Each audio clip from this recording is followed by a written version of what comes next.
What could possibly go wrong? Yeah, I mounted this up to where the crash bar bolts up to. And just like before, I'm just gonna, jack it up, put the logs under the tires, let it back down. Because I don't have the belt housing bolts in through the transmission and then the engine yet. I'm leaving it out of gear, which, it's unfortunate that I don't have essentially an extra e-brake holding this thing. But I do have the actual e-brake on, and it does work quite nicely. And if I leave it in gear, I'm fearful that if the transmission, or essentially the input shaft starts turning, because it's in gear, it'll try to push the engine back out, even though I have the engine mounts bolted in and everything. I don't want to worry about it, and I don't want to fight it, so we're going to see how this works. Side note, if you are going to do this, which I recommend not doing it, is this car weighs 3,000 pounds. This jack is weighted for 1 ton, which is 2,000 pounds. And I had it on 1/4 ton, so technically I could have picked up, maybe divide it between the half and the front, 1,500. But I just dialed it back to the 3/4 ton mark because I don't think I need that much height, and if this is closer, the amount of swing it should get is a lot nicer. Mainly did this because it was getting really hard to jack this thing up, and I didn't want to find out the hard way that I was going to bend the crap out of anything or break it when it was up in the air and I'm trying to wiggle my arms underneath. So if you were going to do this, which you shouldn't, might want to dial back the jack. Alrighty. There we go, got it on there. I locked the emergency brake. This thing is flat on here, so there's nothing that's gonna happen with it. Made sure the logs I had were wide enough. Even though the contact patch of the tire is relatively small, it's perfectly stable. I can go in here and body this thing all day. And as an added bonus, emergency brake's not even not necessary. Because while it looks, oh hey look, this car's on an angle, it's not on a hill. It's on a flat platform and a flat platform, so it doesn't want to roll either way. Still lock the emergency brake, because if somebody comes along and pushes this, it's just gonna, roll right off of there. Probably be easier to push now than when it was on gravel with the front tires. So that's pretty much it for me for today. I'll be coming back out here throughout the week. Did this so I can get the connections for the transmission hooked up, the O2 sensor hooked up, obviously the bell housing bolts into the engine. Oh yeah, the starter, I should probably put that in while I have it up like this. Not that necessary, I could just jack up one side and do that. The reason I didn't want to jack up one side to do the bell housing bolts is right now the vehicle is at rest, the suspension's at rest. There's a little bit more weight on the rear than anything else, but it's at rest, so there's no torsion going on. I don't have to worry about anything dumb. So I'll be back out here in a bit. At this time, I'm still hooking up the engine to the transmission, so it's not mated completely. But I figured I'd take this opportunity to show you guys the frame. It appears to have been undercoated at some point, but this was never taken out in the winter time at all. There's a couple scrapes and dings where they probably ran over like a rock or a stick, but that's the most rust that's under here. You can see the exhaust going back barely.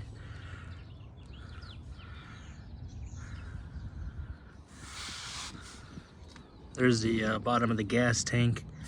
That's just galvanized metal. That's not even rusted yet. Here's the underside here. I got the upgraded starter that's gonna go in probably sometime this week.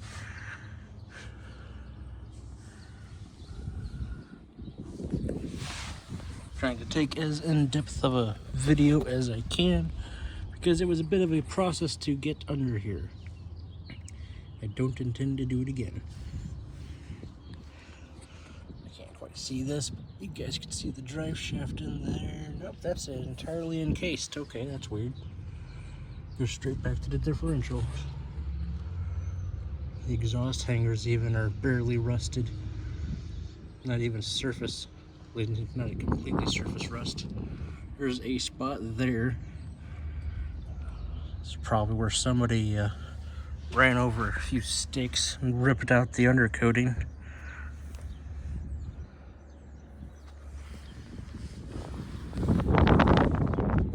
At this time, I'm still hooking up the engine to the transmission, so it's not mated completely. But I figured I'd take this opportunity to show you guys the frame.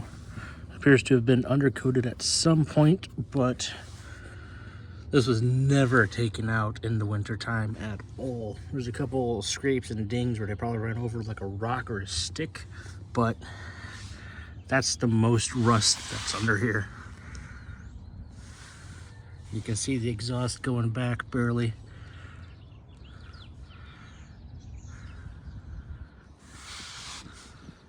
There's the bottom of the gas tank. That's just galvanized metal. It's not even rusted yet. Here's the underside here. I got the upgraded starter that's gonna go in probably sometime this week.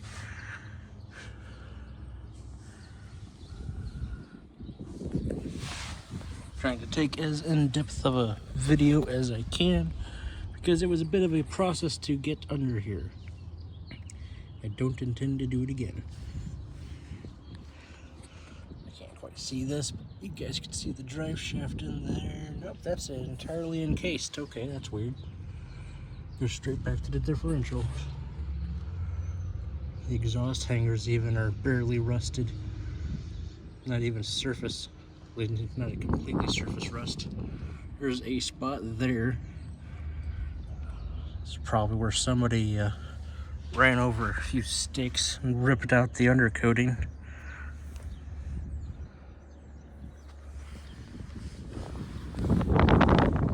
Alright. Gonna have to excuse the part where I'm out of breath. Don't worry, I hate myself breathing too. I did it. Literally, like, actually did it.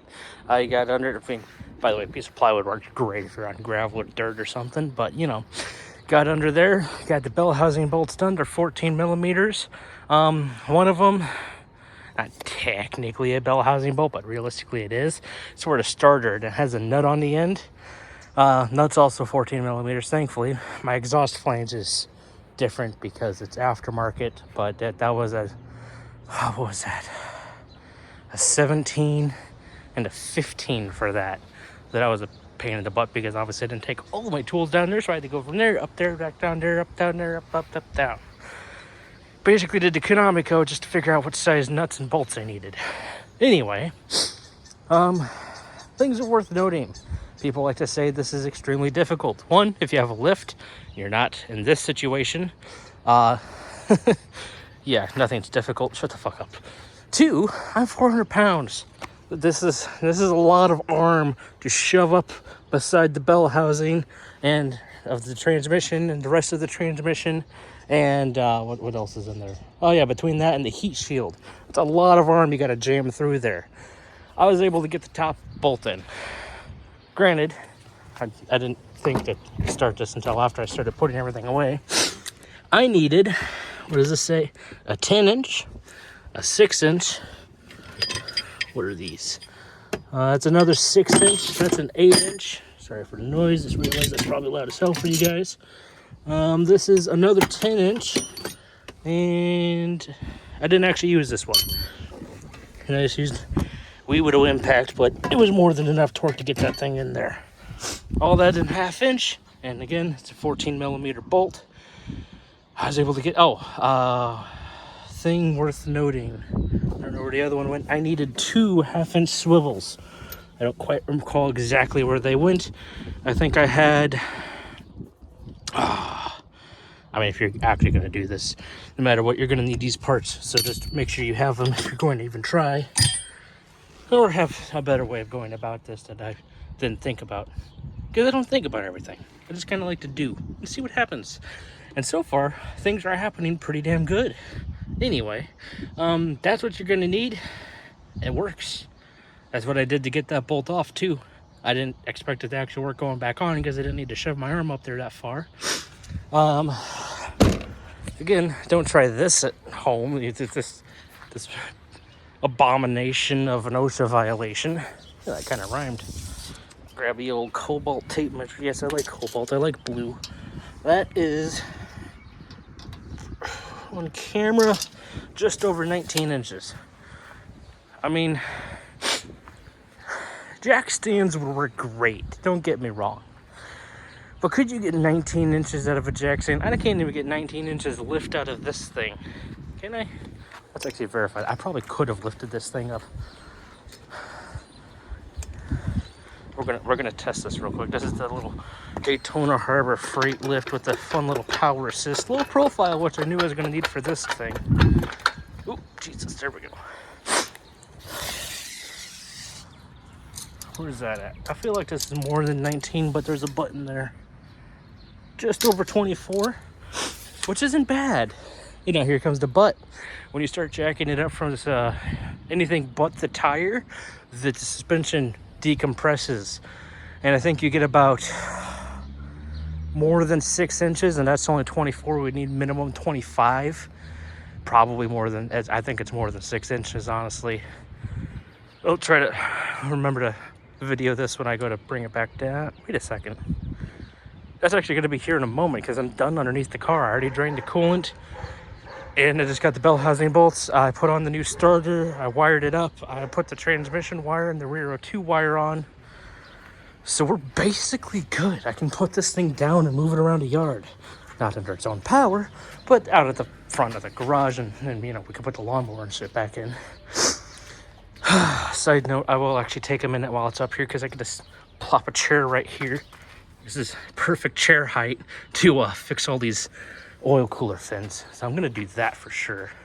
But yeah, this is doable, especially if you got some chunk of wood. I wouldn't recommend building like those little pallet things. Those are great for lifting your vehicle literally about 3 inches. Actually, that's literally 2x4, so 4 inches. But I wouldn't try to build something up and then put the car on it. These are just fucking logs, so they're more than stable enough. And I think I've mentioned this a few times, if you're gonna jack any vehicle up, the best test I know to do is literally just throw your body into it, see how much it wiggles. If it's rigid as hell, you're good. For the few times I've done that, my stomach is bruised, so that gives you a note of how hard I'm throwing my body into it. By the way, I do like my organization. Yep, that's there. And now it's down in that backpack. Yeah.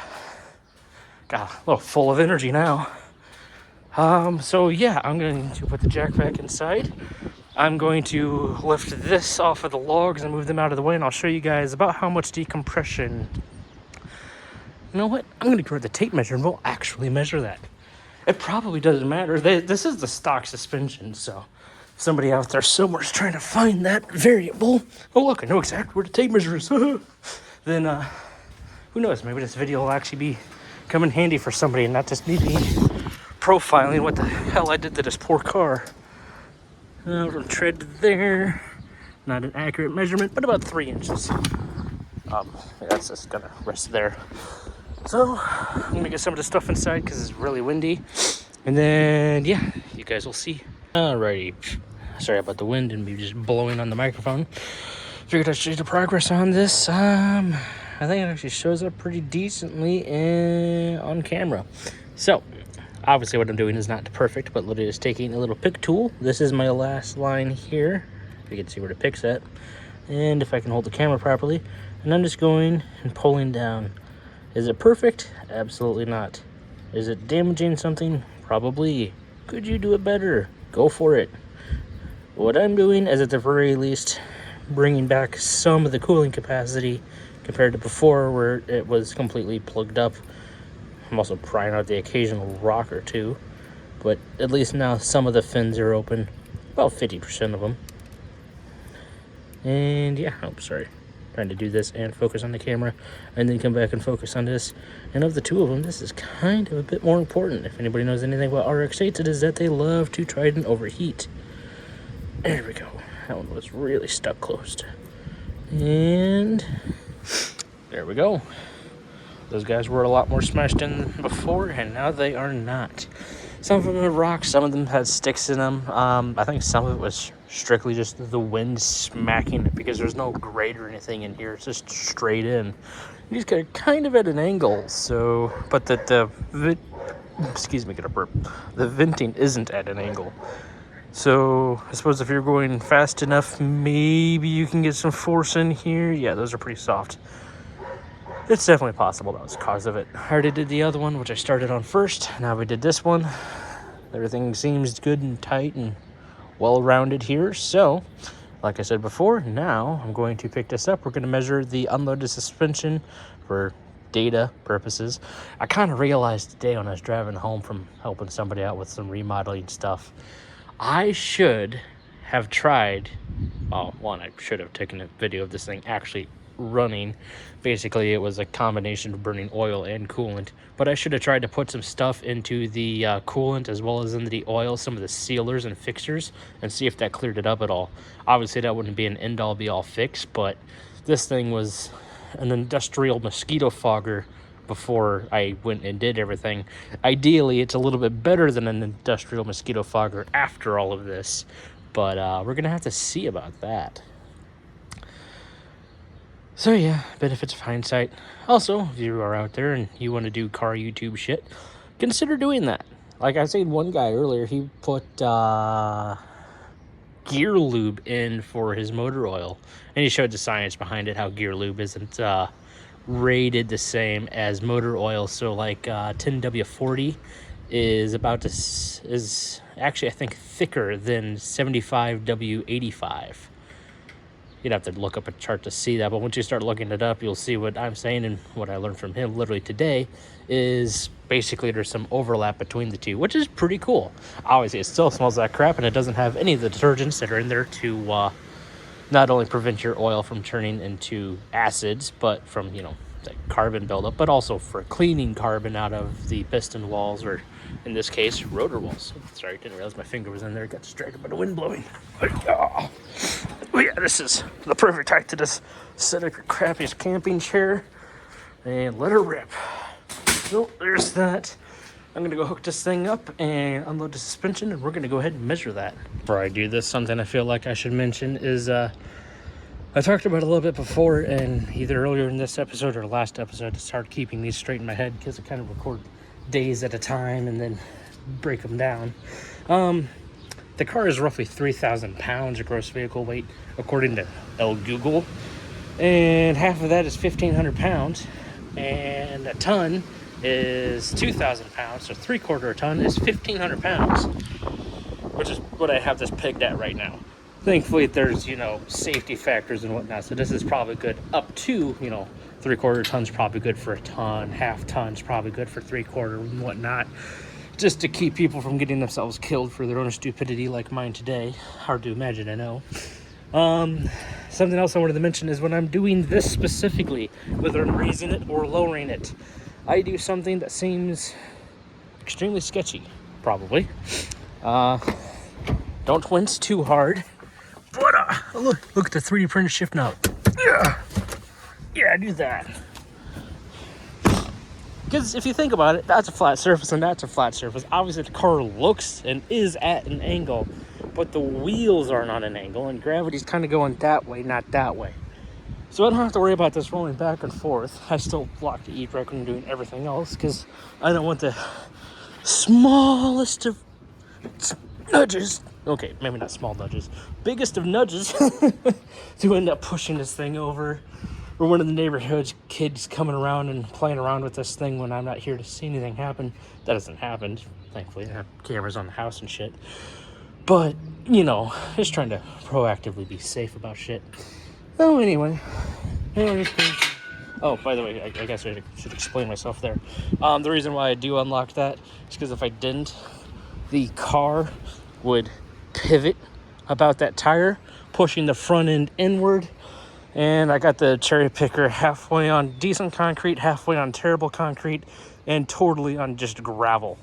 It's not going to want to move at all right now. So that'll cause a fighting game. Either the car's going to end up slipping backwards, or more likely the cherry picker's going to kick towards me when I'm trying to meticulously work with this, or even worse, when I'm underneath it trying to pull out the logs. So yeah, let's go ahead and lock this down and start jacking it up.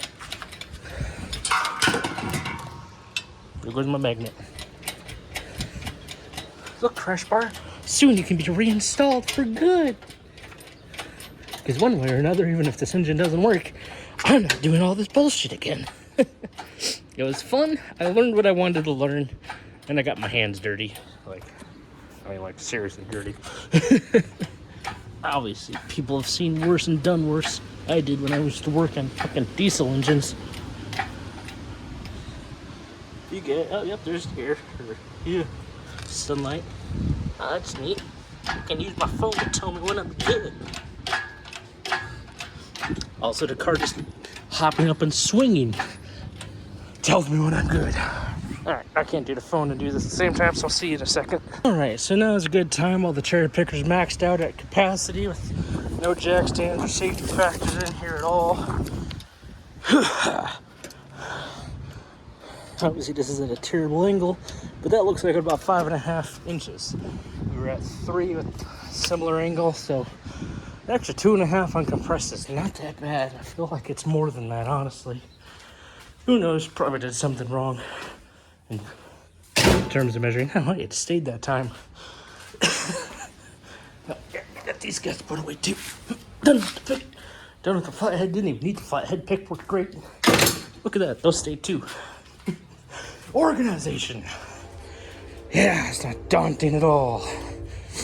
I need to put those platforms down there because the cherry picker is too high for the undercarriage here, and it whacks into it if I try. So need the rest on those. I know it's going to. Oh, I remembered when I was moving the logs, I didn't actually finish my thought. Like, which I guess is probably standard for his channel at this point, honestly. So yeah, that e-brake was on right now. Everything would pivot around the tire. With the e-brake off, the vehicle's free to move back and forth. Has no incentive to right now, but as I start lowering this, that is going to pivot and push the vehicle backwards, and the vehicle won't give a shit. It's just going to do it. It has no reason to resist it. There's not going to be any undue stresses, and everything's going to go perfectly fine. Oh shit, everything's going perfectly fine. Probably gonna have to move those pads back. Nah, they'll be good.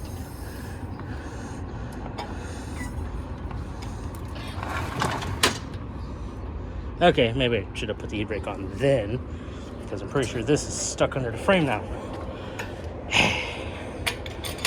Everything was going perfectly fine. Guess now I gotta jack it up with the e-brake off. Should be pretty easy because I don't have to go all that high for these pads. Used the Dollar General crock to figure out where I'm at.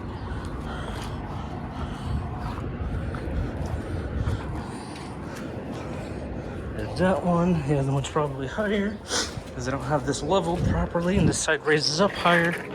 Oh yeah. So there's that, and now that it's this low, I can set the e-brake, set it down, pull the jack out, push the car back, push back to a nice dead patch of grass. Because I still gotta finish putting a bunch of shit together in the engine bay. Hey. And now that I actually had the bell housing bolts in, I could just put it in gear if I wanted it to be in park. But where's the fun, man? We're about some adventure. Yeah. So I just heard fluids moving, and there's none in this vehicle. So yeah, I'm gonna get this pulled away, push this back over there. I'm done for literally today. I think this is more than enough content for this video because I think I still have something on my computer from several days earlier in this week. So thanks for coming along for the ride. Like, comment, subscribe. You guys know the drill. I hope you did enjoy. Some of this is for your entertainment. Some of it's for my entertainment.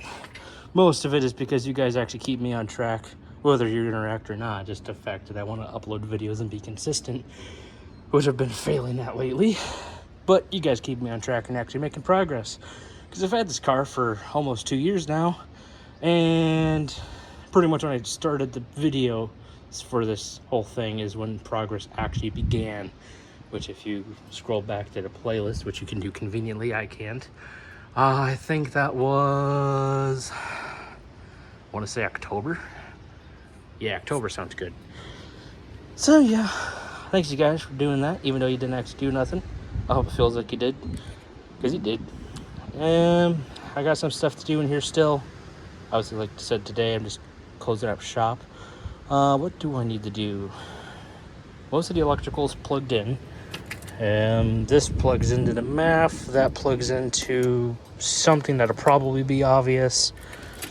I got this guy screwed into here. There's those terminals. Need to find one of the screws for that.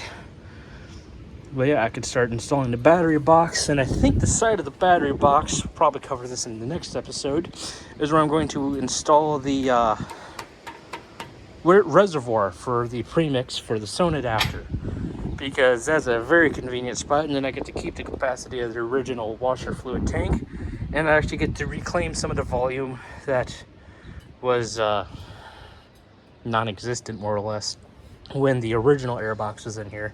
I didn't do that, so you guys didn't get to see me do that. Essentially, that airbox claimed all of this space. It was massive, and for no reason. Somebody else put this aftermarket actual cold air intake.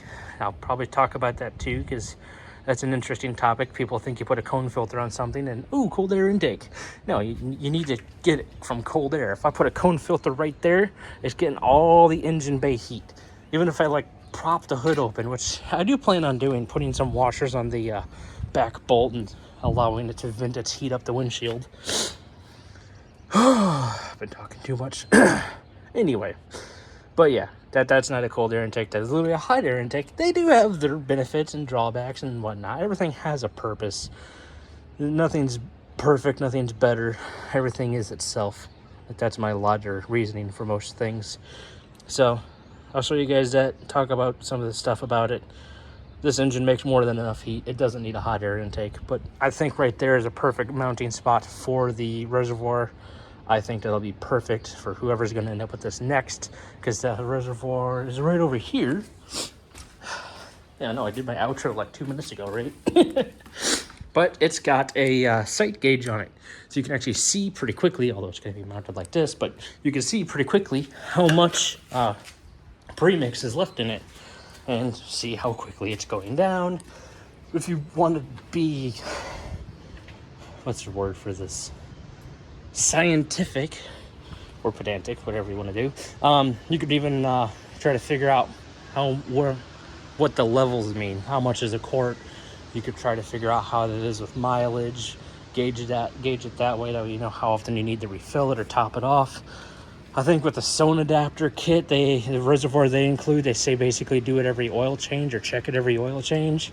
I've seen some people say that they've owned an RX-8 for 2 years, put a Sone adapter on it, and they need to fill it up every 2 times they go and fill up on gas. I do plan on daily driving this for pretty much until it sells, realistically. I'll have the listing on Marketplace, so if you find it, you find it. If you don't, I'm not driving it all the way to wherever the hell you are. Sorry, but not sorry. I'll ramble on for the next 4 hours if I let myself, so I will see you guys next time. Have a good one.